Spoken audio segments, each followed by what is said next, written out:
જ માણસ અને સિસ્ટમમાં જ ગંદકી ફેલાવી વાત કરીશું આ ભ્રષ્ટ અધિકારીની।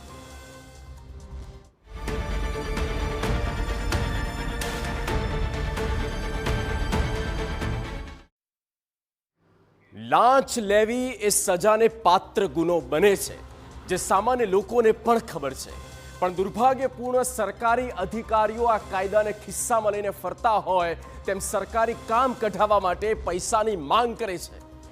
આવા લેભાગુ તત્વો ખુલ્લા પડવા જરૂરી છે, જે સરકાર અને જનતાની વચ્ચેની સાંકળને ખોખલી કરી રહ્યા છે।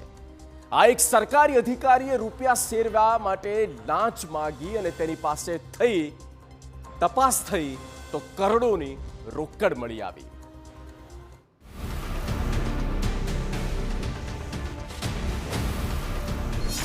ઝડપાયો લાંચિયો અધિકારી, ક્લાસ 1 ઓફિસરની થઈ ધરપકડ।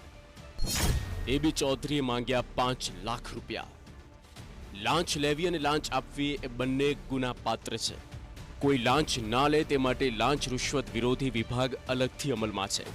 જો કે ચોંકાવનારી વાત એ છે કે કોઈ સામાન્ય વ્યક્તિ નહીં, પણ ગુજરાત સરકારના ઉર્જા વિભાગમાં ફરજ બજાવતા અધિકારી લાંચ લેતા ઝડપાઈ ગયા।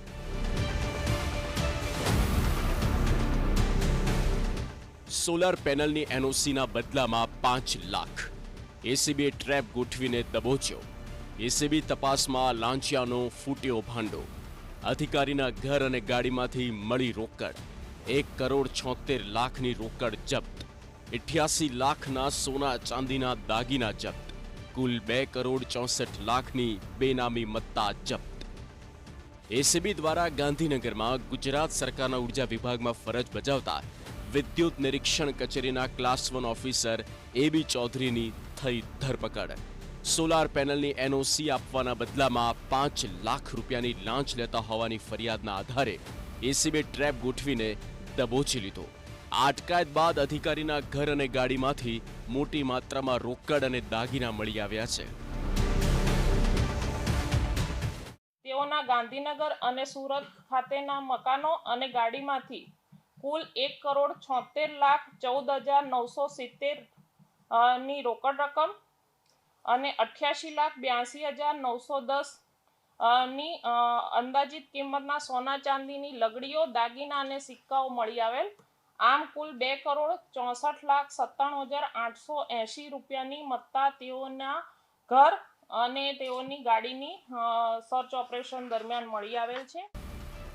મહત્વનું છે કે ફરિયાદના આધારે એસીબીએ લાંચિયા અધિકારીની કારમાં સર્ચ કરતા સૌપ્રથમ અધિકારીની કારમાંથી 5 લાખ રોકડા મળ્યા હતા, જે બાદ ગાંધીનગર અને સુરતના ઘરમાંથી મોટી માત્રામાં રોકડ અને દાગીના મળી આવ્યા।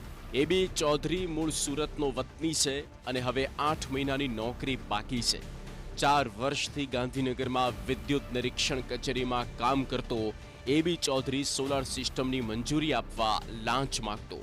અરજદાર પાસેથી ફાઇલ ક્લિયર કરાવવા લાખો રૂપિયા વસૂલતો।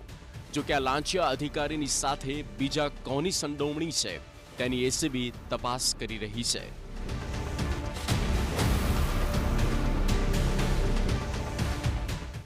આગળની તપાસમાં તેઓના બેંક ખાતાઓની માહિતી મેળવવામાં આવશે।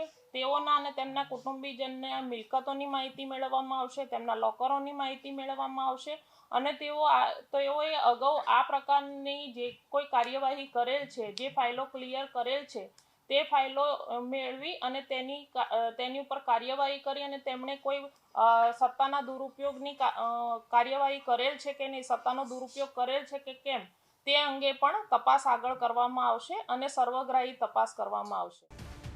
આગળની તપાસમાં અશ્વિન ચૌધરીના બેંક ખાતાની, કુટુંબીજનના મિલકતોની માહિતી અને તેના લોકરની માહિતી મેળવવામાં આવશે। તેને પણ અગાઉ આ પ્રકારની જે ફાઇલ ક્લિયર કરી છે તે ફાઇલો મેળવીને તેની પર કાર્યવાહી કરાશે અને તેને કોઈ સત્તાનો દુરુપયોગ કર્યો છે કે કેમ તે અંગે પણ તપાસ કરવામાં આવશે। 5 લાખ રૂપિયાની લાંચથી શરૂ થયેલી તપાસમાં કરોડોની રોકડ, સોના ચાંદીના દાગીના સહિત અનેક ગેરરીતિનો પર્દાફાશ થયો। હવે એસીબીની તપાસ માત્ર આ એક અધિકારી પૂરતી મર્યાદિત નથી રહી, પરંતુ આ સમગ્ર નેટવર્કમાં અન્ય કોણ સામેલ છે તેની પણ ઊંડાણપૂર્વક તપાસ થઈ રહી છે। આગામી દિવસોમાં આ કેસમાં વધુ મોટા ખુલાસા થવાની શક્યતા છે. Bureau report TV9.